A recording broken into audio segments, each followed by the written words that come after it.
We're very happy to be able to welcome Secretary Tillerson to Myanmar. We've already met in Manila very, very briefly, but we were able to follow up with discussions that we had there when we met this morning.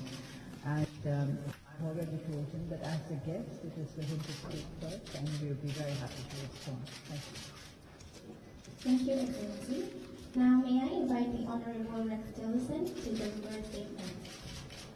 Thank you. Good afternoon, everyone. I do want to thank the State Councilor and the people of Myanmar for a warm welcome, my first visit to Myanmar. The United States has stood with the people of Myanmar for many years in their struggle against oppression and their pursuit of a freer, more peaceful, more prosperous, and more democratic society. I'm here today in Naypyidaw to reaffirm our commitment to a successful democratic transition in Myanmar, and that commitment remains strong. The United States launched the Myanmar-U.S. partnership a year ago to promote cooperation between our two nations. We continue to support the elected government as it strives to make progress on urgently needed reforms to solidify the democratic gains of recent years and to bring peace and reconciliation, prosperity, and greater respect for human rights. The crisis in Rakhine State is one of the greatest challenges Myanmar has faced since the elected government came into office last year. We're deeply concerned by credible reports of widespread atrocities committed by Myanmar's security forces and by vigilantes who were unrestrained by the security forces during the recent violence in Rakhine State. We're also distressed by the fact that hundreds of thousands of men, women, and children have been forced to flee to Bangladesh. We do condemn the August 25th attacks by the Arakan Rohingya Salvation Army on Myanmar security forces that initiated this violence and reiterate that there is zero tolerance for such attacks.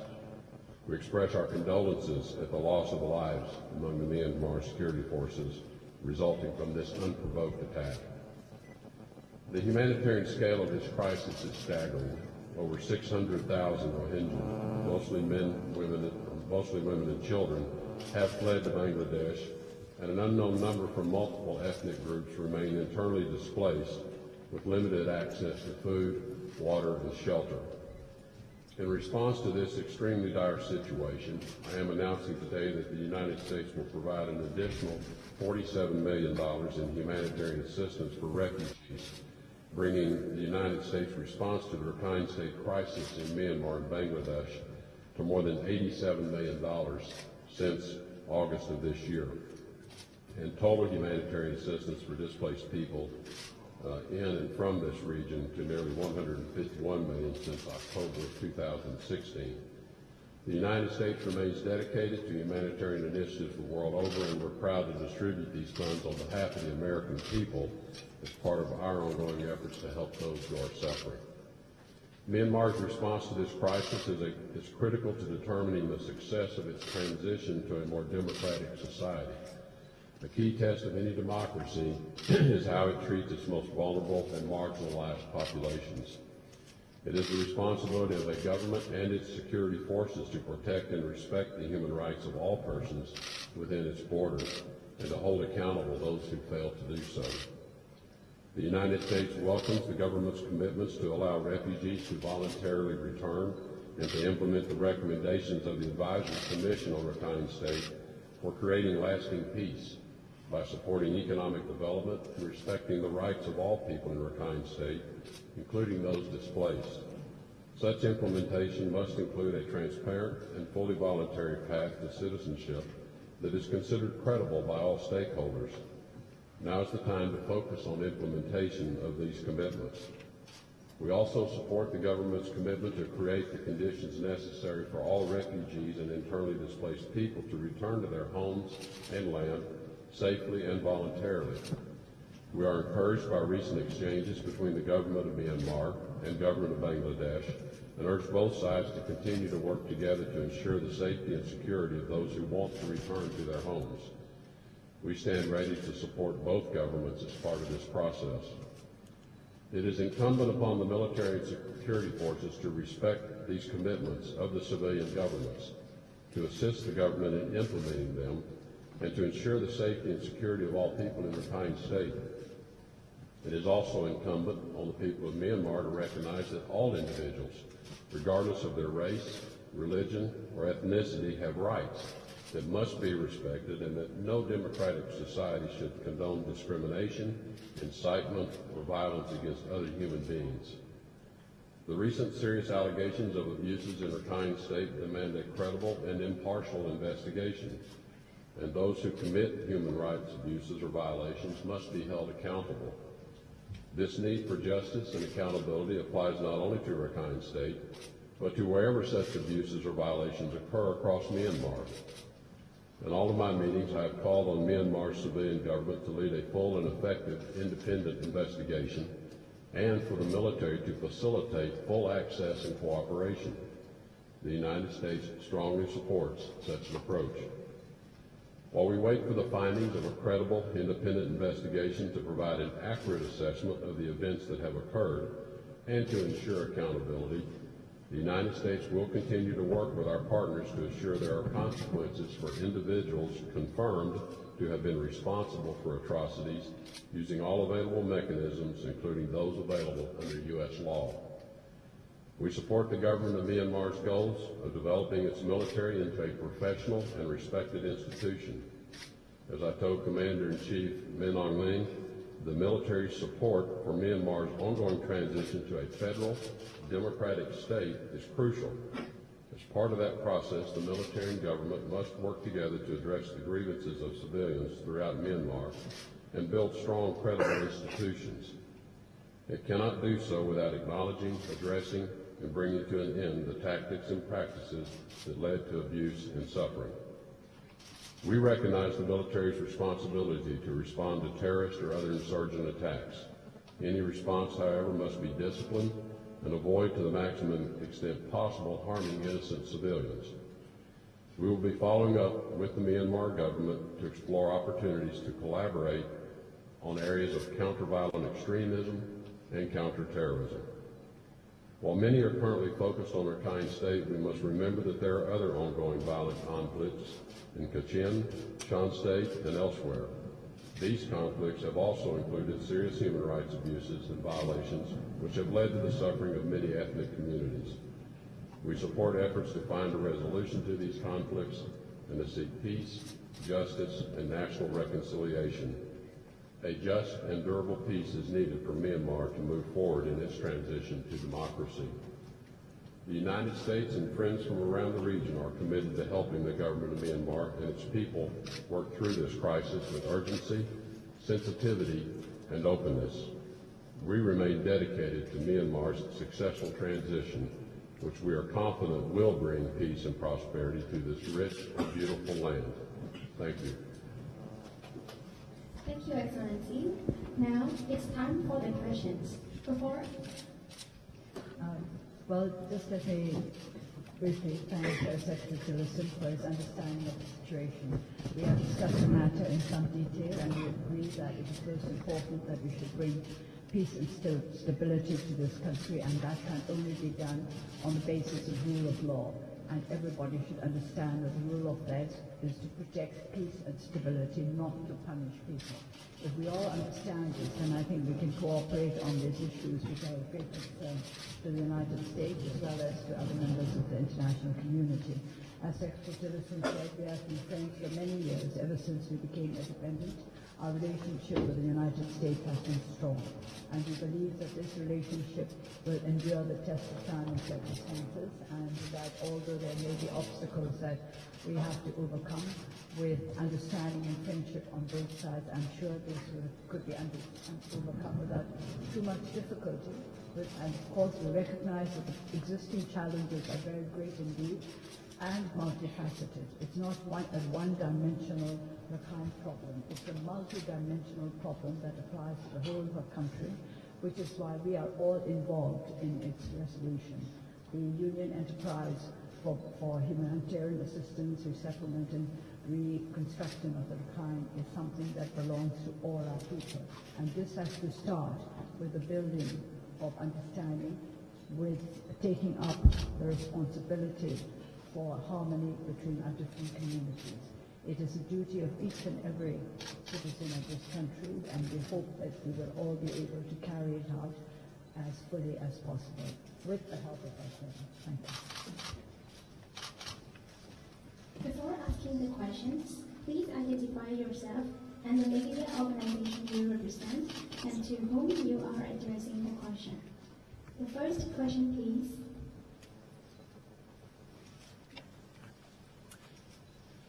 Richard Sargent, Agence France Presse. Mr. Tillerson, following your conversations with the State Councillor and the Commander-in-Chief, and given the absolutely horrific scenes up on the Bangladeshi border, to what extent are you satisfied that they understand the urgency with which they need to act and what it is they actually need to do? Well, I think clearly, as you point out, the scenes of what occurred up there are just horrific.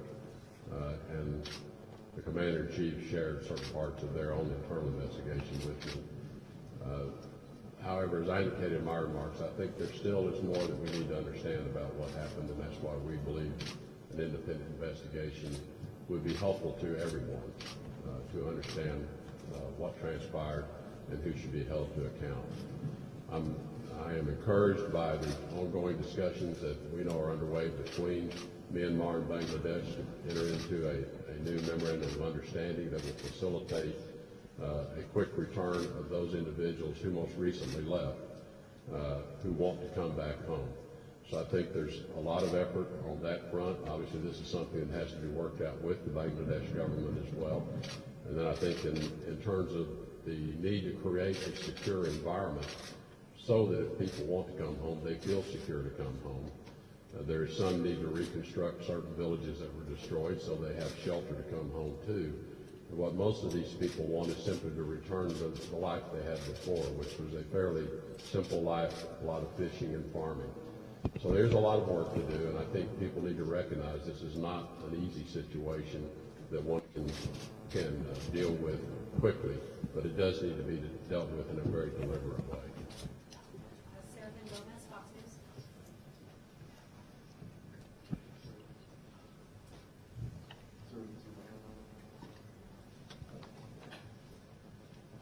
Yes, sir, from Gomez Fox News. I have a question for each of you. Specifically, Madam Councilor, in 2014 when President Obama was here, you largely heralded as this beacon of hope and democracy and change for this country. Since the humanitarian crisis, you've received a lot of criticism for being largely silent on this crisis. Ma'am, why have you been silent on this crisis? And also, Mr. Secretary, specifically, you talked about the consequences concerning this crisis. Largely, the UK and the EU have both called this situation, the humanitarian crisis here, a case of ethnic cleansing. And I'm wondering why the United States has not used that term yet. And also, again, if you would be more specific with some of the consequences the United States is considering if the crisis doesn't end. I don't know why people say that I've been silent. I haven't been silent. Actually, we've been sending out a lot of statements in my office, and I've also made statements of my own. But I think what people mean is that what I say is not interesting enough. But what I say is not meant to be exciting. It's meant to be accurate, and it's aimed at creating more harmony and a better future for everybody, not for setting people against each other. We mustn't forget that there are many different communities in the Rakhine, and if they are to live together in peace and harmony in the long term, we can't set them against each other now. We cannot make the kind of statements and drive them further apart. This is the reason why we are very careful about what we say. But if you check, you will see that I've not been silent. I've not been making very incendiary statements or very exciting statements, but we have always kept the public informed of what has been going on and what we are trying to do to make the situation better.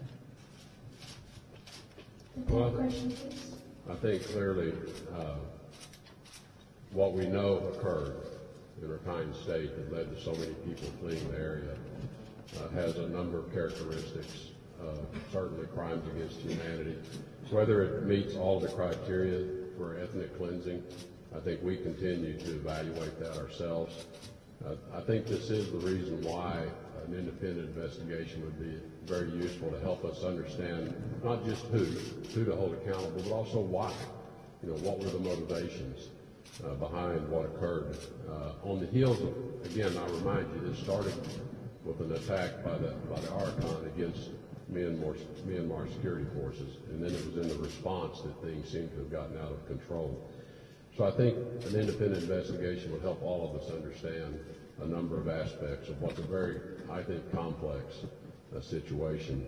In terms of consequences, if the crisis doesn't end, I'm not sure how to exactly understand your question even. You can't will a crisis to end. You can't just pass a law and say, therefore the crisis is over. You can't just impose sanctions and say, therefore the crisis is over. Maybe those types of actions will motivate certain actions on the part of people who have to address the crisis, but that doesn't end the crisis. And I would say that, and I've learned a lot from this trip, and that was one of the reasons I came here, was because I wanted to listen as much as anything else, and I have a much greater appreciation for the complexities of the crisis that Myanmar is dealing with. And it's not one that is going to be quickly resolved. I think what we all want to see resolved quickly is the human suffering. We really want to see the human suffering relieved, because what people are enduring today is intolerable for any of us to watch. It's hard to watch what's happening. And so that's the sense of urgency, is we want to see the human suffering relieved. The crisis itself won't end until a lot of very deep issues are addressed, and that will take time. The third question, please.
Well, as to the various sanction bills that are being drafted and considered, and I've been trying to follow those as best I can while I've been on the road for a couple of weeks, but I will be looking carefully at those when I return to Washington tomorrow night. I think broad-based economic sanctions against the entire country is not something that I would think would be advisable at this time. I think we want to see Myanmar succeed. The United States views this as an important relationship. We're here to support Myanmar. We want Myanmar to succeed. We want its democracy to succeed.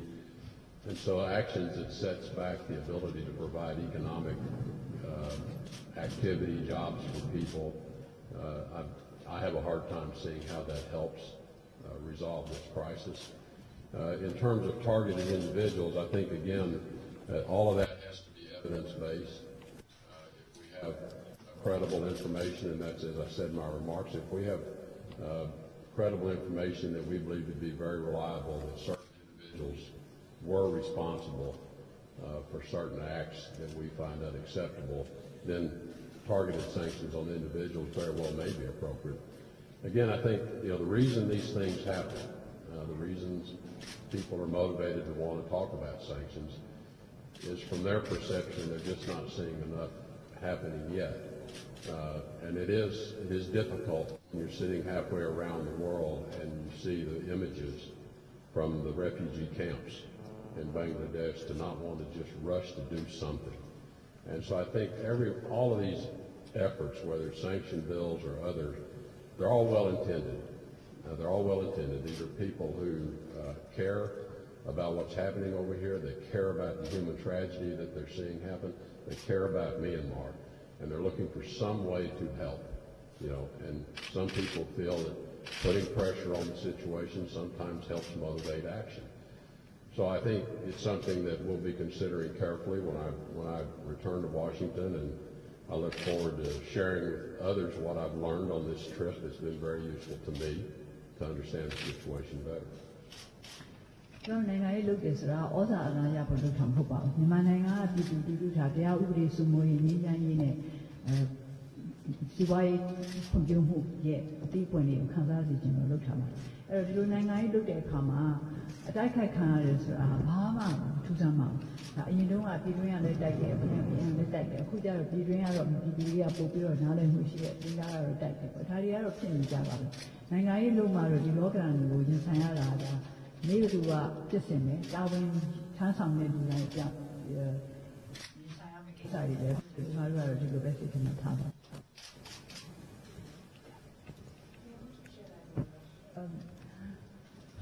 I think it's a bit complicated because the question is not asked in English.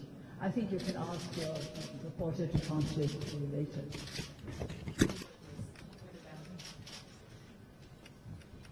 The fourth and final question, please.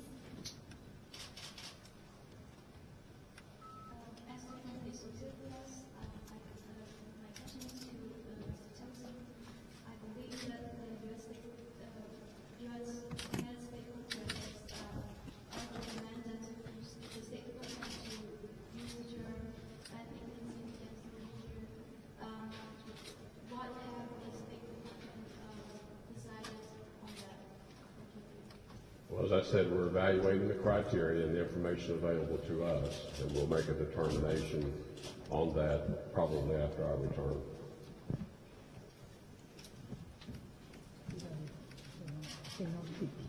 Excellencies, ladies and gentlemen, the joint press briefing is successfully concluded. Could I just very briefly thank Secretary Tillerson for the open mind with which he came here. And I think an open mind is something very rare these days, and we appreciate it very much. And our exchanges have been very, very useful for both of us.